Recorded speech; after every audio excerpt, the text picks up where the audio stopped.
Oui, et bonjour Bandeko Balandi à Congo Fort Télévision, Jambo Eto, Jambo Sana. J'espère que vous allez bien. Si je salue en Swahili parce que je suis en direct de l'aéroport national de Kolwezi et c'est dans la capitale mondiale de Cobalt.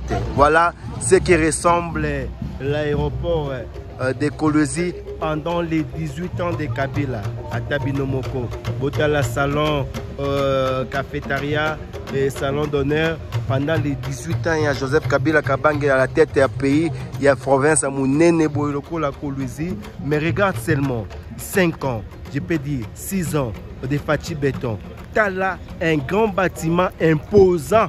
Il y a qui vous autres là, on a musique na image au Fatia Sali na 4 ans, 5 ans na yeka Sali ya mandat moko na inani na ya deuxième mandat na yango bandeko balandi na tiki binomoko bo jugé total là nani aza na bolinga mboka. En tout cas pour diriger, ce n'est pas question d'argent, ce n'est pas question de moyens, c'est une question de volonté politique qui a manqué dans les pouvoirs de Kabila. En tout cas, c'est à vous de juger ce qui ressemble à ces bâtiments.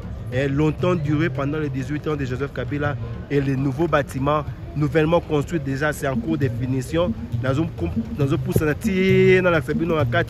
Comment ça ressemble aujourd'hui l'aéroport, je peux dire international de Kolwezi, capitale mondiale de Cobalt. La première ministre Judith Souminoa va visiter ça bientôt et je vous laisse suivre les images. À très bientôt. Merci, abonnez, aimez, likez, commentez cette vidéo. En tout cas, rencontrer les doyens de la presse congolaise, Opinion Info, Serge Mavongo, en dehors de Kolwezi. Vous avez visité, vous avez accompagné les chefs du gouvernement. Comment vous avez vu Kolwezi? En tout cas, je suis, comment dirais-je, je suis ému de voir ce qu'il y a comme transformation dans cette vie. On sent vraiment qu'il y a du travail qui se fait ici. Moi, je pense que les autres gouverneurs de province pourront bien emboîter le pas de Maman Fifi Basuka. C'est ce que je peux dire. Mais quand vous avez vu cet aéroport, regarde comment ça ressemble pendant les 18 ans de la gestion de l'ancien régime de Kabila et les gros bâtiments que vous voyez de l'autre côté là, imposants, et 5 ans seulement de Fachi Béton. Quelles sont vos impressions? En tout cas, il n'y a rien à dire. C'est vraiment entre le jour et la nuit. Oui, voilà ce que je peux dire. Voilà. Merci beaucoup. Vous avez bien compris. Nous sommes en dehors de la province du Lualaba. En tout cas, coup de chapeau à Madame la gouverneure Fifi Masuka Seyni, Moussala Kitoko. Nous croyons en votre leadership féminin. Donc, leadership féminin, nous croyons à ça parce que quand la femme est à la tête d'une province, voilà, la transformation ne traîne même pas. Voilà. Je voulais suivre cette image en dehors de Kolwezi. On est ensemble. Commentez, aimez, likez. Congo Fort toujours. Fachi Béton. Fachi Béton. Fachi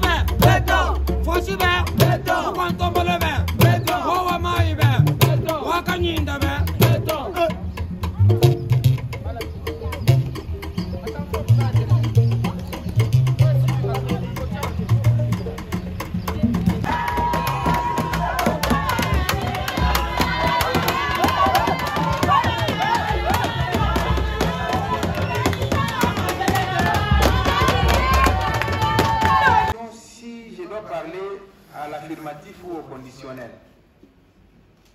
Parce que je connais les fils de musées, je connais l'ancien président pour avoir travaillé avec lui. Je suis en train de poser la question, si c'est une silhouette qu'on aurait appréciée à Goma, ou alors c'est la même personne que je connais. Parce qu'en fait, la personne que je connais n'aurait pas dû se retrouver à Goma. Au regard de toute la lutte qu'il a menée, parce que j'en suis témoin.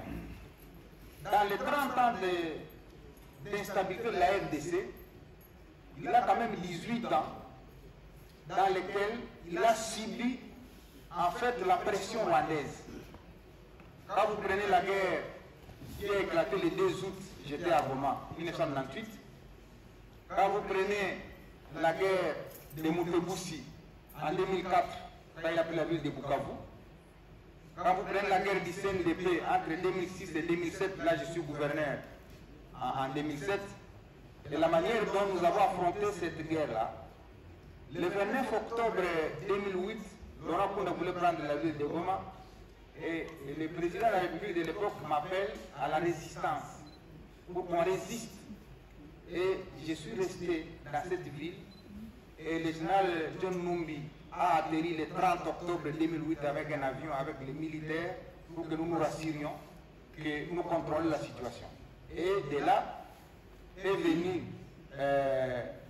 l'appel aux négociations, piloté par les Nations Unies à travers Obasanjo et Benjamin Mkapa qui était l'envoyé de l'Union africaine.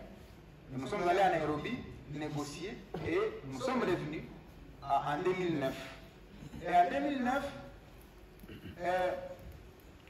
lorsque le président de l'époque, honoraire aujourd'hui, trouve qu'il n'y a pas de solution, il demande l'arrestation de Laurent Nkunda contre l'entrée des éléments de l'armée rwandaise. Je ne sais pas si vous vous rappelez. Et c'est à cette époque-là que le président de l'Assemblée nationale va se prononcer pour dire qu'il n'était pas informé de l'entrée des forces rwandaises en République démocratique du Congo. Et j'avais dit ici qu'il en a payé le poste du président de l'Assemblée nationale. Et Laurent Nkunda est arrêté, je crois, le 21 janvier, et les forces rwandaises entrent à Goma le 25 janvier. Pendant un mois, elles ressortent le 25 février 2009. Et en mars de cette année, on signe un accord, le gouvernement, avec les M23 pour la paix. Et le M23 est venu de la revendication de la mise en œuvre, de la difficulté de la mise en œuvre de ces accords. C'est-à-dire M comme mars, 23 comme la date. Et tout ça, c'était sous le président devenu honoraire aujourd'hui. Et en 2013, d'abord 2012, la création du M23 dans le format actuel, c'était le 7 avril 2012. Et l'opération Pomme Orange est lancée par le chef d'état-major général de Toumba pour devoir mettre fin au M23, à la brigade d'intervention rapide dirigée par le colonel Mamadou à l'époque se déploie à Goma. Le général Baouma arrive pour à la fois être le commandant de la région militaire et le commandant des opérations. Et je suis témoin de la manière dont nous avons conduit les opérations pour mettre fin au M23. Et j'arrive à Tchanzu, c'était le 6 novembre 2013, parce qu'on a mis fin au M23 le 5 novembre 2013. Et donc je vous fais ce tableau-là pour vous montrer comment je connais l'homme et la lutte qu'il a pu faire pour que nous en arrivions là. Maintenant, c'est la raison pour laquelle je me pose la question si c'est la silhouette de la personne ou si c'est la personne elle-même. Alors je réponds à ma question moi-même, parce que lorsque j'ai suivi quand même son discours, je suis arrivé à comprendre qu'il a lui-même annoncé que bientôt il sera à Goma. Donc, si vous me dites qu'il est à Goma, je risque de vous croire. Sans être très convaincu. Parce que regardez ce que je viens de vous dire. Je risque de vous croire qu'il est à Goma. Mais s'il est à Goma, peut-être c'est une manifestation de ce que le président de la République, Félix Tshisekedi, avait dit qu'il y a une connivence avec le M23. Beaucoup de gens n'ont pas cru. Maintenant, s'il est à Goma, c'est qu'effectivement ça va donner cette connivence-là. Ce qui est contradictoire avec toute la lutte menée, que je vais l'expliquer. C'est retrouvé dans les mains des officiers qu'il a radiés des forces armées. Parce qu'il y a une ordonnance, si vous vous rappelez, qui a été prise ici à Kinshasa pour radier tous les Makenga de l'armée par le fait d'avoir pris les armes contre la République. Et je vois cet homme-là qui a radié tous ces gens et se retrouver maintenant être encadré par eux. C'est quand même contradictoire. Voilà pourquoi j'ai peine à croire qu'il soit là. Mais comme vous affirmez, parce que vous êtes journaliste, peut-être que vous avez des informations, il est là. La sécurité, c'est le défi majeur. Et là, comme vous le savez, depuis 30 ans, le Rwanda a fait en fait de la RDC son terrain d'expérimentation de toutes ces politiques extérieures en termes de venin qu'il a inoculé sur le territoire congolais. Vous savez, tous ces termes, je les ai évoqués ici, FDLR, je ne sais pas, haine tribale, c'est des choses que le Rwanda a utilisées depuis des années pour en fait rester le seul pays en Afrique centrale qui a un soft power qu'il peut vendre en termes de tourisme, en termes d'attractivité. Et il a fait tout pour que l'insécurité soit permanente en RDC, dans sa partie Est, pour que finalement l'attractivité de la RDC n'intéresse personne. Et c'est ainsi que lorsque vous êtes dans tous les salons du monde, la première question qu'on vous pose, c'est de dire, mais est-ce qu'il est possible d'aller en République démocratique du Congo? Est-ce qu'on peut se réveiller un matin? C'est ça la question qu'on se pose. Et lui, le Rwanda a réussi à construire cela autour des soft power qu'il veut sauvegarder à travers le monde. Heureusement que nous nous battons contre cette insécurité.